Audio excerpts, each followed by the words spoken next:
O terceiro elemento do núcleo básico é a questão fundamental do conhecimento. A escola austríaca dá um tratamento epistemológico ao fato indiscutível de que o conhecimento humano contém sempre componentes de indeterminação e de imprevisibilidade. Isso faz com que todas as ações humanas produzam efeitos involuntários que não podem ser calculados a priori ou ex ante. Além disso, existem, para os austríacos, limites à capacidade da mente humana que a impedem de compreender integralmente essa extraordinária complexidade dos fenômenos sociais e econômicos. Os sistemas formais possuem certas regras de funcionamento e de conduta que não podem ser previamente determinadas. É como escreveu o filósofo espanhol José Ortega y Gasset: o olho não se vê a si mesmo, a não ser diante do espelho, né?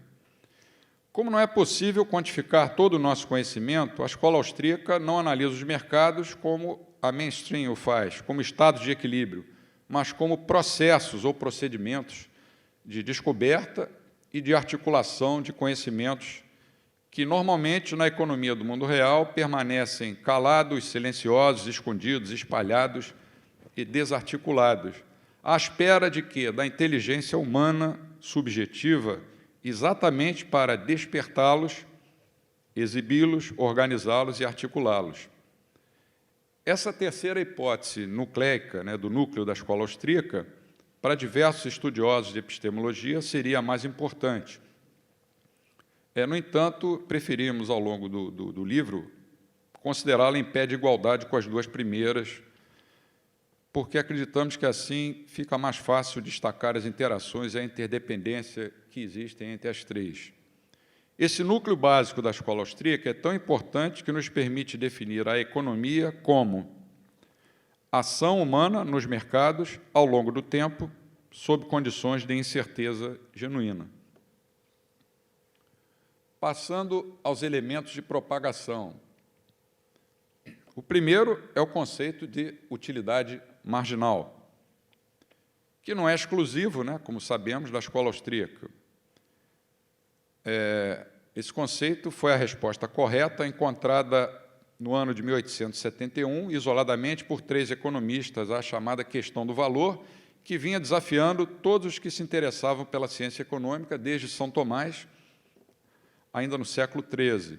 Cerca de 600 anos depois da Suma Teológica, Karl Menger, Leon Walras e William Stanley Jevons, o primeiro em Viena, o segundo em Lausanne e o terceiro em Londres, perceberam que o valor de um bem ou serviço é determinado pela sua utilidade marginal em cada momento do tempo.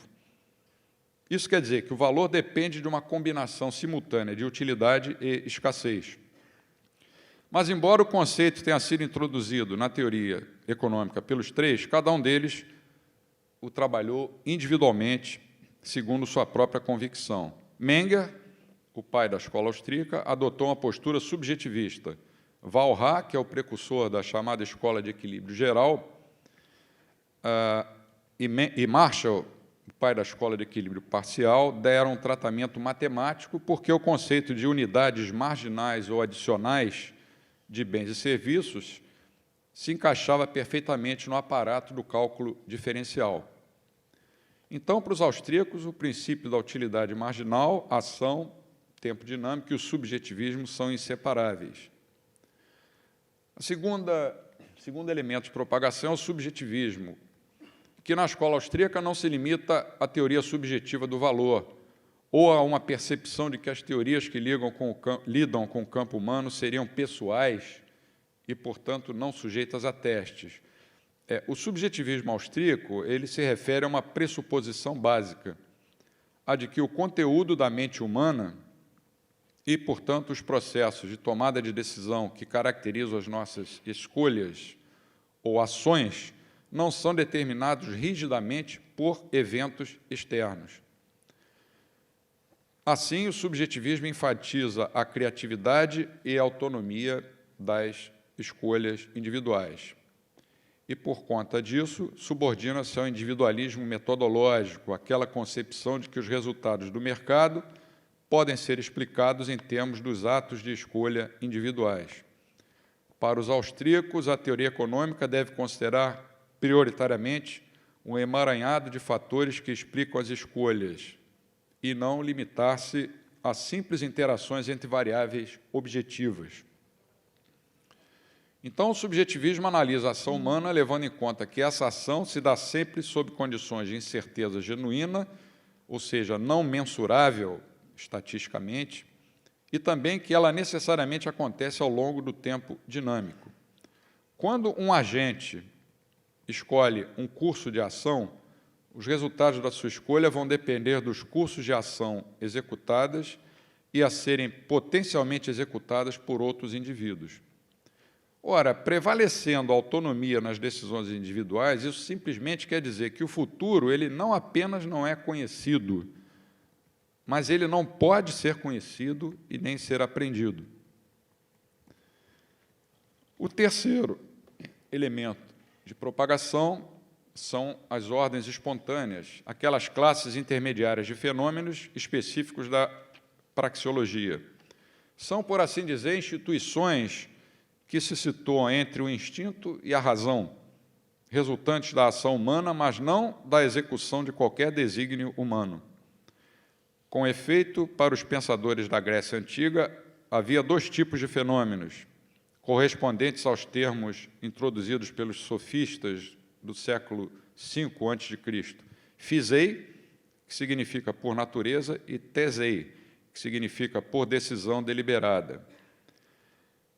Para os austríacos, no entanto, essa dicotomia não é condizente com as ciências sociais. No dizer de Hayek, in The Counter-Revolution of Science, abre aspas, alguma espécie de ordem aparece como resultado da ação individual, mas sem ser intencionada por qualquer indivíduo. Exemplos característicos dessas ordens são o sistema monetário, os mercados, as manifestações culturais e a própria linguagem.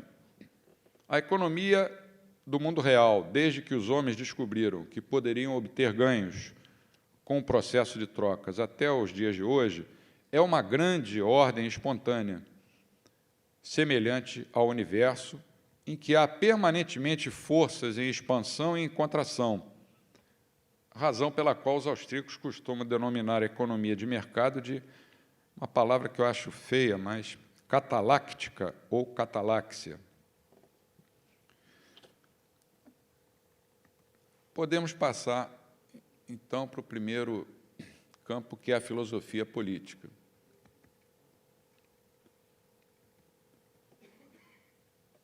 A filosofia política da escola austríaca deve ser vista como uma tentativa de compreender e explicar a história e as instituições sociais à luz dos limites naturais ao conhecimento humano. Como escreveu o filósofo italiano Raimondo Cobedo, professor na Universidade de Pisa, a história e as instituições sociais aparecem frequentemente como produtos das ações humanas individuais voltadas para a consecução de fins subjetivos. Menger, Mises, Hayek e outros austríacos não foram apenas economistas que mergulharam no mundo da política, ou pessoas que sonharam com um mundo melhor, de natureza utópica. Eles foram pensadores que elaboraram uma teoria do melhor regime baseada em uma concepção da ação humana e da natureza da sociedade. O início da chamada Era Moderna foi marcado pela emancipação da economia, da ética e da política. Quer dizer, pela suposição de que a economia, diferentemente desses dois outros campos do conhecimento, teria o status de ciência. Entretanto, nos dias atuais, as discussões sobre o melhor regime sempre aparecem entremeadas com as questões econômicas. Porém, quando os austríacos recusaram-se a aceitar a separação da economia, da ética e da política, os acadêmicos, embevecidos pelo canto da sereia do positivismo, não pensavam assim.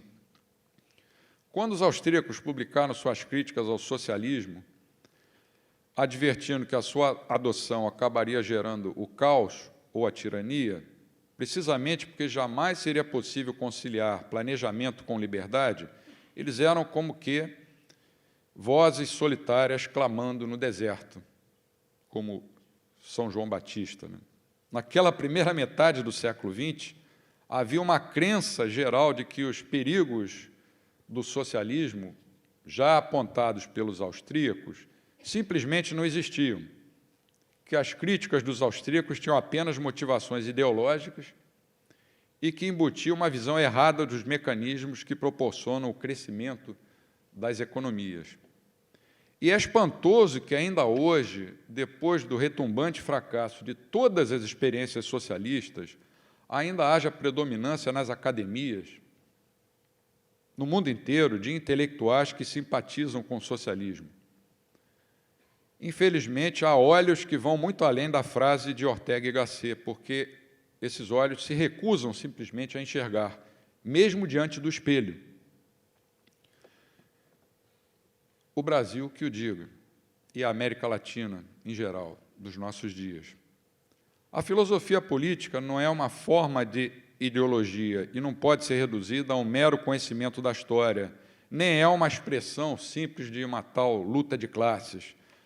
A filosofia política é um desafio filosófico guiado pela razão e pela experiência em busca do melhor regime político. Resumindo, é o que a escola austríaca jamais deixou de sustentar. O primeiro item é a crítica aos sistemas mistos, né? Então, com base na antítese entre ordens espontâneas e ordens dirigidas, Hayek faz uma distinção importante sobre as normas do sistema político e institucional. As primeiras, do tipo nomos, ou em grego nomos, são aquelas que evoluem de maneira não deliberada, em que o sistema jurídico vai paulatinamente em consonância com usos, costumes e tradições, estabelecendo as garantias, as liberdades individuais básicas. Trata-se da common law. Essas normas devem servir de base ao direito porque são regras gerais de justa conduta, aplicáveis a todos de maneira igual e, ao fim e ao cabo, elas representam o fundamento para aquela proposição importantíssima de que o poder do Estado precisa e deve ser limitado. Em contrapartida, as regras do tipo teses são deliberadas, planejadas no campo do direito positivo para a obtenção de objetivos específicos de interesse do poder do Estado e dos grupos que eventualmente ocupam o poder ou que se beneficiam desse poder. Exemplos de normas desse segundo tipo, teses, são a obrigatoriedade de se usar cintos de segurança dentro de um automóvel, os orçamentos públicos e as alíquotas de impostos. Por outro lado, no lado da economia, uma economia de mercado pode-se aplicar a uma economia de mercado o paradigma cosmos e a uma economia dirigida o paradigma taxis. Direito e economia, na concepção austríaca, são inseparáveis e complementares, quando se busca uma ordem social adequada. Cosmos, nomos, representa uma ordem social em que prevalece a economia de mercado regida por normas de justa conduta, que atendem à tradição da common law. Já no outro oposto, uma ordem dirigida no direito e na economia pode ser sintetizada pelo paradigma teses-taxis. Para abreviar, o ponto principal da crítica austríaca, tanto de Mises quanto de Hayek e de outros autores, é que as formas intermediárias entre essas duas ordens, quer dizer, uma economia mais ou menos de mercado, ou um sistema político aberto, mas com uma economia controlada, mesmo que parcialmente pelo Estado, traduzindo uma social-democracia, são inviáveis, porque sofrem de inconsistências lógicas internas que são fatais.